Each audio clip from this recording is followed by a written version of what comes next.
Welcome back to Society Case Files. My name is Robert, and today I wanted to do a quick early impression of Assassin's Creed Shadow. If you like this kind of content and you want to see more, please subscribe to the channel and hit the notification bell. Otherwise, I'm going to dive right in. Now, when I say early impression, I really do mean that. I've only played it for about 4 hours total, and I've seen a fair amount of the new systems, like going prone and all that good stuff. And I can say that as a longtime player of Assassin's Creed, this is the one that I am probably the most excited about, having played it at the very beginning. Once upon a time, I would actually take a day off of work to play a brand new Assassin's Creed game when it came out. And that sort of petered out right after Syndicate. I just stopped feeling the joy of it quite as much. While I did really like Syndicate, especially the world and everything, the story itself sort of petered out at the end. That's actually a problem with most Assassin's Creed games, is that at the end they just sort of truncate the story and rush things a little bit. And that even was true of Valhalla, which was a insanely long game. I put well more than 120 hours into it before I finished it. So it's just kind of funny that they cheap out right at the end quite often. As far as main titles go, you can kind of tell that Shadow is meant to be, because it has a lot more in common with the DNA of Valhalla and Odyssey than it does with Mirage. This is much more of the role-playing game. You've got levels, you've got the skill set stuff that's going up, you've got gear.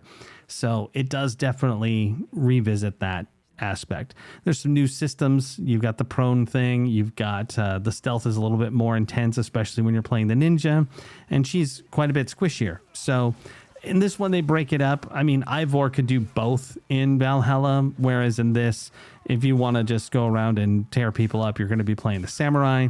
And if you want to be sneaky, you'll probably play her. I'm not sure how sneaky he'll be, because this, again, is a very early impression, and I only played through his tutorial. And then they pretty much dump you into the to the ninja for quite a while, and you get tons of her backstory, like a lot. In fact, if I had to criticize anything, there's probably two things. Number one, there are a lot of freaking cutscenes in this. It got to the point where I was thinking, you know, if you guys just want to make a movie, I would happily watch it. It's cool. But I mean, at some point, it's like, just stop with the cutscenes, guys. There's a lot of exposition going on here and less gameplay.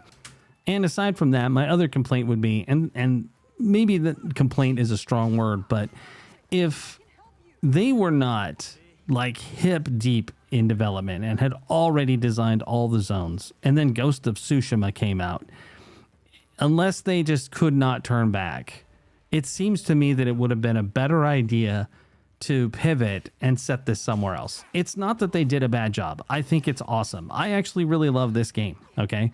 But the fact that they set it in Japan just immediately draws comparisons to Ghosts of Tsushima, which is a work of art. Almost every frame is a work of art. And this game, it has some of the Assassin's Creed rough edges. There are moments where it looks like a character was an early render, and then the next scene he looks fantastic. One scene, his eyes are dead and barely look alive, and then the next scene he's got fantastic glint and there's something there.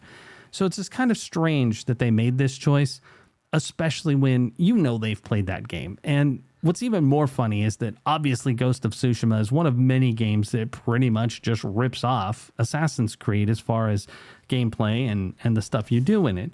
And yet they stood on the shoulders of them and did something that was just stunning and incredible. Whereas with Shadow, it's fun and it's awesome, but had Ghost of Tsushima not come out, I think this would have been an easier game to just flat out praise. They do some really impressive things with the graphics. There's a scene where you're riding in the night and there's leaves flying everywhere and embers from fires, and it comes very close to the splendor of Ghost of Tsushima. So it's just not quite there. And maybe that doesn't matter. It just, in this world, in this timeline, there is something to compare it to, and the thing to compare it to is a masterpiece. And while I would definitely rate this so far in my top 5 favorite of the newer Assassin's Creed games, everything, say, after Assassin's Creed 5, it's just, it's great for an Assassin's Creed game.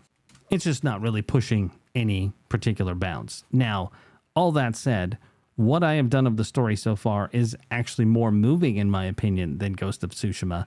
Even though you do kind of explore the past in that game a little bit, I just feel like this one is just a lot more harsh.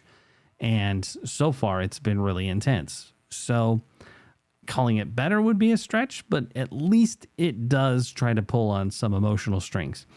Something odd, the game has some very strange music that is somewhat out of place, actually, where all of a sudden the music is very modern in the middle of a fight. And it was noticeable enough that it kind of pulled me out of the moment. But is it a big deal? No, I thought it was kind of cool music. It just seemed like an odd choice. I don't really remember another Assassin's Creed game busting out with some guitars in, say, Ezio's Adventures or, anything with the Valhalla game. Now, correct me if I'm wrong. If you remember a scene that they decided to go full metal with the Vikings, let me know.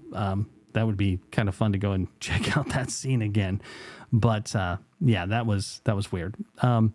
Other than that, there's not a whole lot more I want to say about this until I do a proper review, which will be after I've played quite a bit more, and I'm pretty sure I will. Coming from a straight early impression perspective, having played it for a handful of hours, I can say that it is definitely worth the risk. Maybe not full price. You don't have to pay full price. If you've got a PC, if you've got Xbox, you could pay $17.99, try the game out, fairly risk-free as far as that's concerned, and just see what you think, and go for it. I would definitely do it, and that's actually how I did it. I paid for Ubi Connect and tried it out on the PC first, and then went out and played another couple hours on the Xbox, and it runs fantastic. I haven't had any crashes. There's been a few, like I said earlier, a few wonky graphical things, but I haven't actually had any kind of glitching. The controls are very traditional to Assassin's Creed. I still run around and bump into things like I am very drunk, and that's just part of the experience. So anyway, that's all I really want to say this time. And again, I will talk more at length later. Have you tried Assassin's Creed Shadows? What do you think of it? Are you having fun with it? What's your favorite Assassin's Creed game? Let me know in the comments and we'll have a chat. But this is Robert with Society Case Files signing off.